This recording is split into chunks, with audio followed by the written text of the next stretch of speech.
Саламатсыздар ма? Менің есімім Айнагүл. Мен Қызылорда облысы, Қызылорда қаласынан келіп тұрмын. Көкшетауға біз бірінші рет келіп тұрмыз. Керемет, өте бұрынғы жаңағындай 1900-800 жылдан басталып, уже біраз нәрселер сақталған екен. Әр заманына қарай, әр өзінің дәуіріне қарай, анау соғысқа дейінгі, соғыстан кейінгі, қазіргі заманға дейінгі барлығы жаңағы нені бізге жақсылап әдемілеп түсіндіріп берді. Керемет, өте жақсы әсер алды. Жаңағындай бұрын ұмыт қалып бара жатқан қаншама заттарды көрдік. Тарихымен таныстық, келешекте дамып, ары қарай халық саны көбейіп, өрлей берсін, дами берсін. Саламатсыздар ма? Мен Қызылорда облысынан, қаланың өзінен.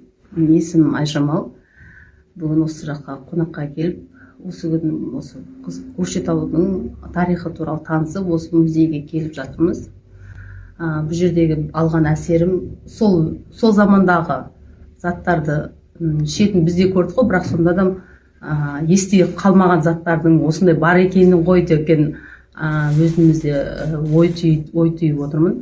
Өйткені ол замандағы заттардың естен шығып баратқаны, біздің есімізде қалмай баратқан нәрсе екені белгілі болды.